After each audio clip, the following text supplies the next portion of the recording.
Hey guys, so I'm going to show you a easy way to replace your start stop button in a BMW. Well, mine is a 335, but this should be the same thing in any F30. A lot of videos are basically showing how you have to disassemble the entire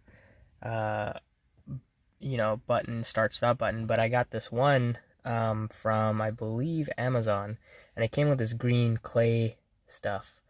And I got the red start stop button right here, and I was just about to do one of those, take out the whole key starter assembly and then dismantle it and all that, but all you really have to do is take this goop.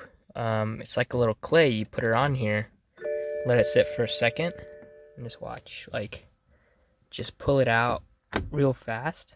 It might take a couple times here. It worked for me earlier. There we go. See? So now that start stop button is on here, and you see the light through here. All you gotta do is take the button that you got and put it in the right way and just push it in, and that's it. It's in there.